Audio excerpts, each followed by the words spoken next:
Assalamualaikum warahmatullahi wabarakatuh. Salam sejahtera, semangat bagi anak-anak semuanya.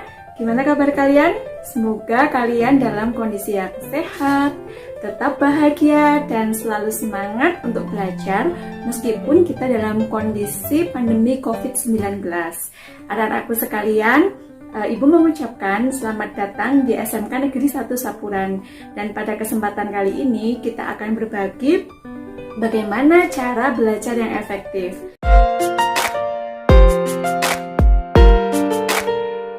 Kita tahu bahwa kondisi pandemi COVID-19 ini membuat segala aktivitas kita sangat terbatas.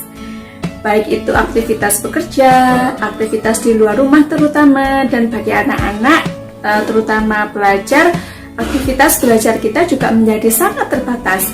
Kalau dulu sebelum kita mengalami pandemi, kita dengan bebas, kita dengan leluasa bisa belajar di luar rumah, kita bisa belajar dengan nyaman di sekolah. Tetapi karena kondisi yang mengharuskan kita harus sering berada di dalam rumah, maka kita menggunakan cara untuk belajar dari rumah, yaitu pembelajaran jarak jauh. Nah, pembelajaran jarak jauh ini kadang menimbulkan masalah pusing, capek, stres, nggak paham dengan materi gitu ya, tugas yang banyak sekali, belum besok tes atau ulangan. Nah, agar itu tidak terulang lagi, maka kita perlu membuat strategi bagaimana agar proses belajar kita itu menjadi menyenangkan meskipun tidak bisa bertemu secara langsung dengan guru dan teman-teman.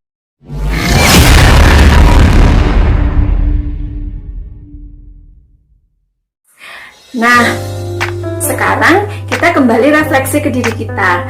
Apa yang sudah kita capai pada tahun sebelumnya ketika kita melakukan atau kita belajar melalui daring atau pembelajaran jarak jauh lainnya. Nah, anak-anak semuanya, yuk kita sharing bersama pada hari ini tentang bagaimana cara belajar yang efektif. Karena ini sangat penting sekali agar tujuan kita belajar itu menjadi tercapai. Ya, stay tune ya.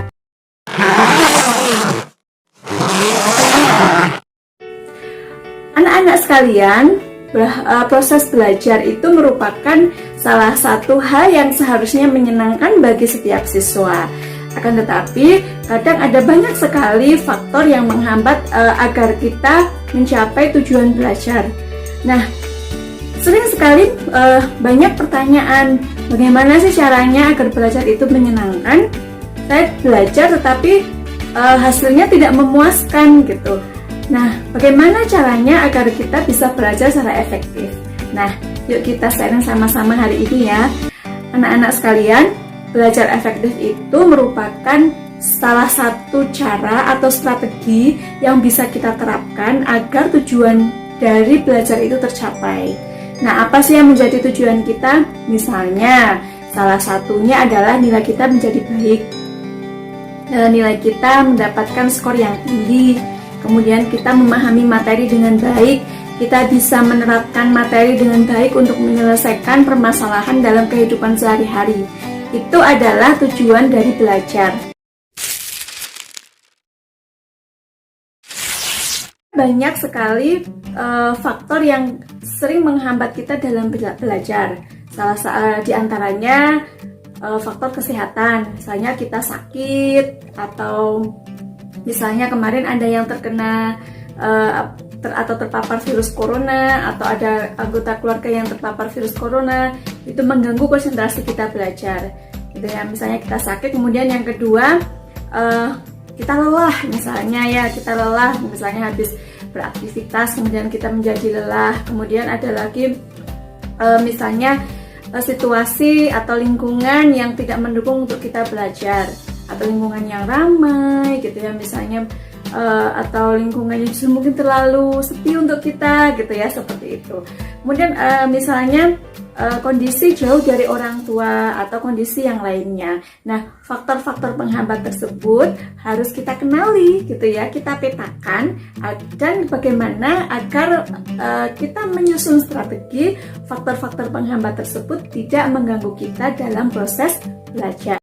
Nah, kemudian bagaimana sih caranya agar kita itu bisa belajar efektif? Pertama adalah berdoa, ya, berdoa kepada Tuhan Yang Maha Esa agar kita diberikan kesehatan, kita diberikan proses nyaman, rasa yang nyaman dalam belajar, kemudian kita bisa segera berlalu ya pandemi COVID-19. Kemudian yang kedua adalah merasakan kebutuhan belajar, gitu ya, merasakan kebutuhan belajar kita.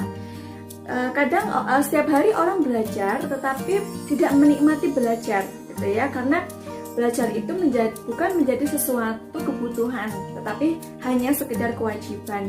Nah, mulai dari sekarang tumbuhkan motivasi dalam diri kita bahwa belajar itu sebuah kebutuhan. Tanpa belajar saya tidak akan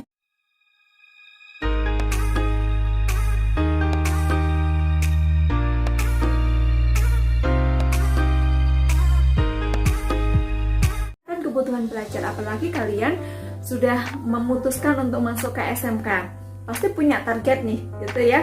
Target saya apa selama 3 tahun ke depan? Setelah saya lulus SMK, saya mau bekerja, bekerjanya di mana, standar pekerjaan saya seperti apa.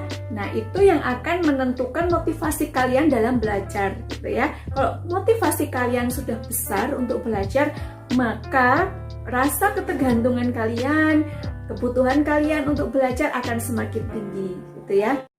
Kenali gaya belajar kita, karena setiap individu itu berbeda gaya belajarnya. Ada yang dia mudah memahami materi dengan mendengar, jadi dia tipe audio, gitu ya. Dengan mendengarkan penjelasan, mendengarkan rekaman materi, gitu, atau mendengarkan sumber-sumber materi yang lainnya. Atau ada yang mudah memahami materi dengan melihat, membaca, dia tipenya visual, gitu ya. Jadi dia dengan membaca, dengan melihat dia lebih mudah, gitu ya. Atau ada yang memiliki gabungan audio visual misalnya, gitu ya. Jadi ya dengan melihat dan mendengar, gitu ya. Jadi kenali gaya belajar kalian. Setelah mengenali gaya belajar juga tentukan bagaimana cara kalian mudah mendapatkan konsentrasi. Ada anak yang mudah konsentrasi dalam suasana yang sepi, hening, gitu ya. Atau ada anak yang dia justru lebih mudah berkonsentrasi ketika suasananya ramai, gitu ya. Nah, ini berbeda-beda antara satu orang dengan yang lainnya, yaitu ya. Nah, mengenali gaya belajar ini menjadi sangat penting sekali sehingga kita bisa merasa nyaman dalam belajar. Kemudian yang ketiga adalah cicil pelajaran, gitu ya. Jangan banyak belajar dalam satu waktu, gitu ya. Kalau jadwal pelajaran dari sekolah memang satu hari misalnya ada 4-6 mata pelajaran, tapi setelah itu setelah kalian mendapatkan pelajaran dari sekolah, maka dicicil pelajarannya. Jangan banyak belajar dalam satu waktu karena sangat tidak efektif. Justru akan banyak sekali materi yang tidak kita pahami, gitu ya. Jadi dicicil pelajarannya. Nah, bagaimana kita strategi atau kiat mencicil pelajaran? Mulai dari mana dulu nih, gitu? Kayaknya semua penting. Tipsnya 1.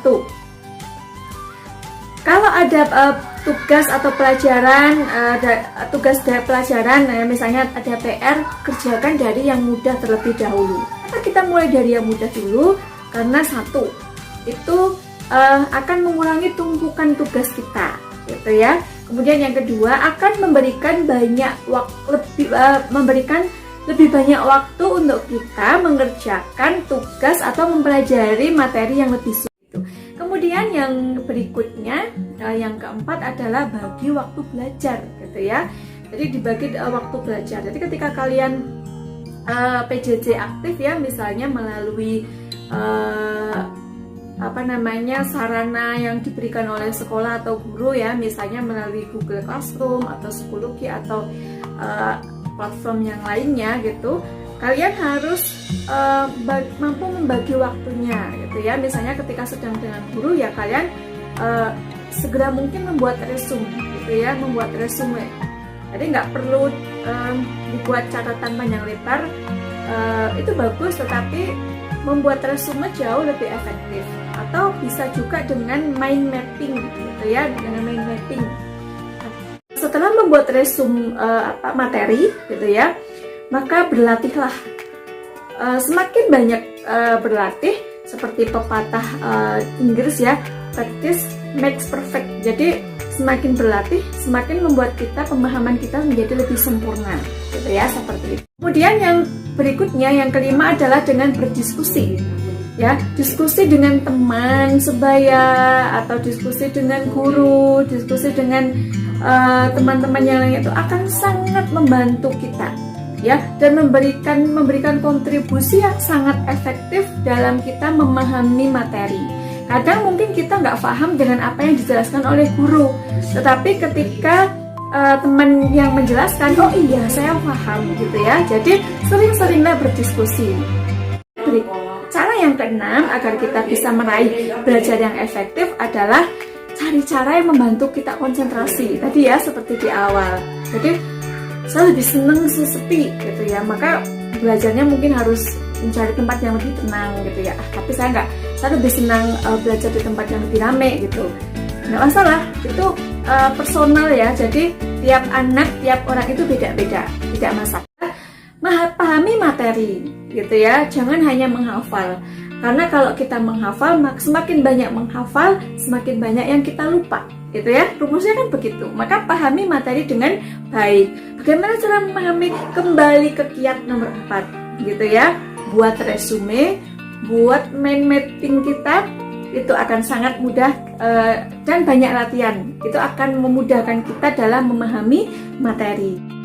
Dan yang ke-8, jangan malu bertanya gitu ya. Jangan malu bertanya. Jika ada hal-hal yang belum jelas dari penjelasan guru, bertanyalah gitu ya, pada waktu PJJ sedang berlangsung atau sesudahnya gitu ya, seperti itu.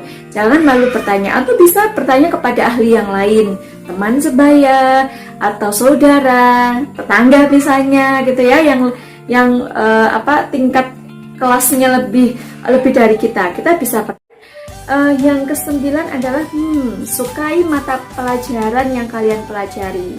Nah, apalagi di SMK itu kalian sudah masuk jurusan sesuai dengan pilihan masing-masing.